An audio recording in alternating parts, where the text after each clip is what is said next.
Tonight I'll be reading from the 365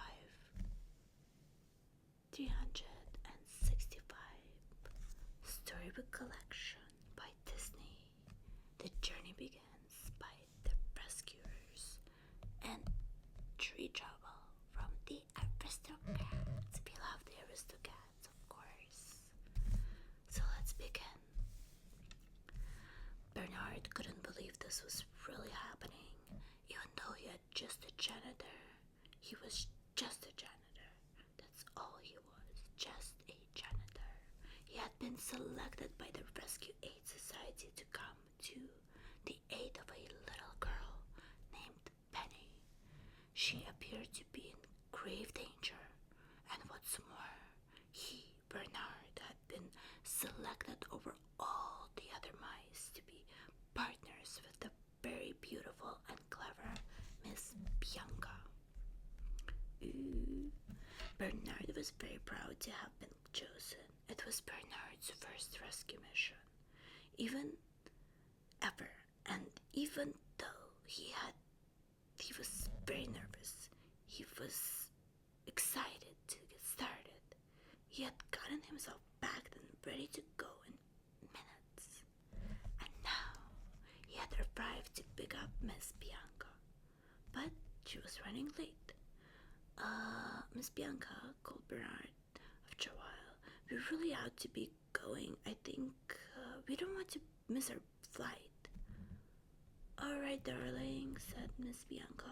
Come give me a hand with this suitcase. Bernard found Miss Bianca trying to close her overstuffed suitcase. She had already packed several boxes as well. Are you quite sure you'll be needing all those evening gowns, Miss Bianca? Bernard panted as he sat on the back and tried to zip it up, and that's he sat, and he paused to count 14 pairs of shoes. A lady must be prepared for anything, darling, she crooned. Now I'll just put on my hat and we'll be off. After what seemed like hours, Miss Bianca appeared at last in a dizzying cloud of perfume. I'll take that, said Bernard as Miss Bianca reached out for the suitcase. It felt as if it were full of bricks, but Bernard managed to maneuver it out the door, where he grabbed his much lighter bag in his other hand. Darling, Miss Bianca said sweetly as they headed to the airport, please don't fret. Everyone knows that flights are always delayed, even when the plane is an albatross. Bernard wondered to himself. Yes, Miss Bianca and Bernard certainly made an unusual team, but Bernard was sure that they would get the rescue job done, just as long as they didn't drop her suitcase on his toe. Okay, from mouse to cat, tree trouble.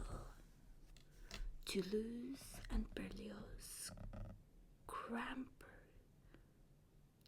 out the door of Madame Bonfamille's house. Behind them, Marie trotted in a more ladylike manner, her long white tail swishing back and forth. But even she couldn't stop herself from launching a surprise attack on Toulouse when his back was turned. Here I come, shouted Berlioz as he pounced on his two siblings.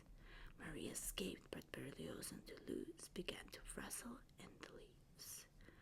I got you, Berlioz explained proudly. I'm clearly the superior bouncer in the family.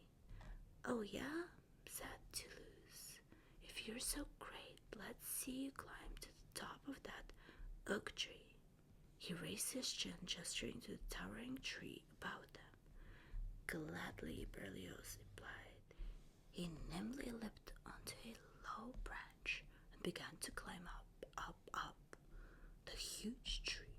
Soon Berlioz was perched on the highest branch.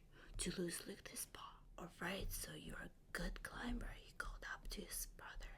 You can come down now. Berlioz didn't move. I said you can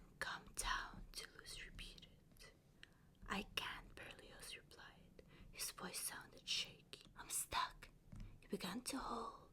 Soon his brother and sister were yowling too.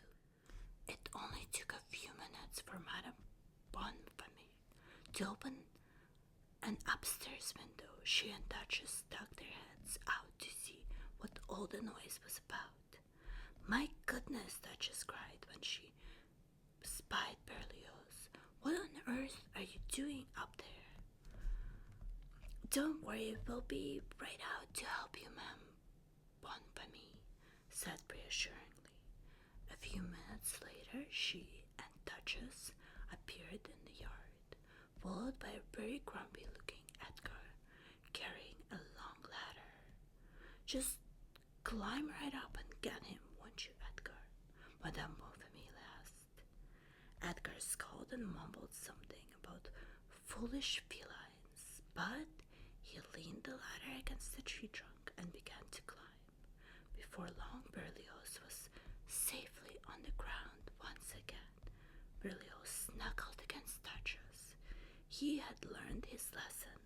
He wouldn't give in to anyone to lose his challenges, at least not